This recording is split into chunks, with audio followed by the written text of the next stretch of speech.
TitleMatchNetwork.com. How did WCW change when Flair left in '91? He took the belt. And do you think it didn't really change? You know what I mean? Did it hurt the company? No, the company was already was having issues anyway. Too many chiefs, not enough Indians. Everybody had their own agenda that was in the office at the time, which is, they should have had one guy in charge and one guy doing the whole thing. Because, everybody, somebody's pushing for me, somebody's pushing for them, somebody wants this going on. The angles were starting to not finish, and it just was a clusterfuck. Let's see. Were there guys, I guess in the locker room, pissed off that he went to WWE TV with the title? Not that I can recall. Can you blame him? The guy was going to get paid a lot of money. You know what I mean? Isn't that what this is all about? You know what I mean? It's all about making a living, and that's what we're going to do. If Vince is going to pay him a lot of money, then so be it. I certainly wasn't. I had no hard feelings about it. And you know what? It was, maybe it was time for a change. Maybe it was time to put the belt on I don't know if I agree with putting it on Luger, but I'd have put it on Barry Windham. I know I like the idea when they had put it on Ron Simmons. That was a nice little change. Right. But I mean, my guy that should have carried the company forward into the next era would have been Barry Windham. And then a lot of the guys in the dressing room that I recall all thought the same thing, because Barry, we all had respect for Barry.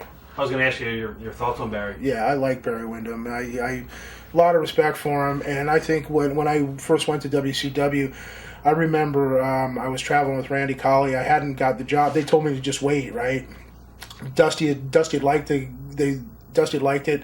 because Dusty was at the King of the Ring. So he hadn't actually taken over the book, but I'd had my dark match because it was set up. I was set to have when Ole Anderson had the book.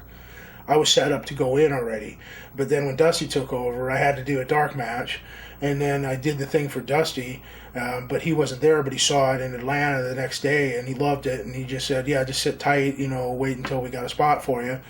And I remember a couple weeks later, I drove down with Randy Colley from Alabama down to Panama City, and Randy's knee was bothering him, and I had my stuff in the car, and so Grizzly said, well, can you work for it? Can you do the match? I said, yeah. So put me on with Brad Armstrong. Woo-hoo. What a night off, right? Right. And, we were on first and tore the house down, and Barry said, man, come to Marietta TV, man. We're going to get you on. We'll get you on because that's just great. They just loved it. You know what I mean? And so I went to Marietta, and Dusty was there, and he said, no, baby, we just, just wait a little bit, baby. We got some big ideas, and we got some plans, and we're going to give you some time, but just, bear with us, if you will. So, I just had to wait, so, yeah. Memories of Lex.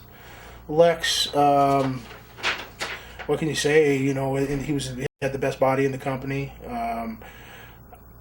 Not a great worker, but you got to respect the guy, the dedication that he had to his body. But I mean, I never really had too much, contact with him. I think he's a bit arrogant. You know what I mean?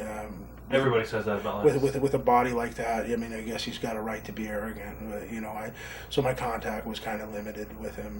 So I remember seeing him like a couple of years later after that, and he was real cool to me, and he was like asked me how I was. It was completely different. I was kind of shocked the way he was because he wasn't like that with me when I was in WCW. But I guess you see a face down the road sometimes, and you just kind of you're interested in how they're doing, right? Right. Going back to Japan real quickly, when you went over to Japan, how long were you there for? I was there the first time for 3.5 weeks. It was during the Emperor, when the Emperor died, so the whole country shut down for 2 days. Wow. And so like 2 days was, we shut down, we were doing nothing. We were sitting in the Keo Plaza, and you couldn't even go to find a restaurant that was open, so it was pretty hard, but I did enjoy myself. I was over one of my favorite people, Bob Orton. I was over there with him, and I played gin rummy with him, and he got me into reading books, and I remember every day we'd play gin rummy, and he'd always take my money in gin rummy, for 3.5 weeks, and then I just remember sitting there, and we were in a hotel, and there was a bowling alley in the hotel, and he goes, well, hey kid, you want to bowl? And I said, yeah, sure. And he goes, why don't we do it the same like we do for with the gin? I said, all right, yeah, fine, best 2 out of 3 or whatever, right? So we did that. So the first game, he smoked me, right? Second game, I got him. The third game, it was neck and neck, and I out-bowled him. So that was the only day in the 3.5 weeks where I got my money back. That's awesome. Watch thousands of exclusive shoot interviews right now on TitleMatchNetwork.com.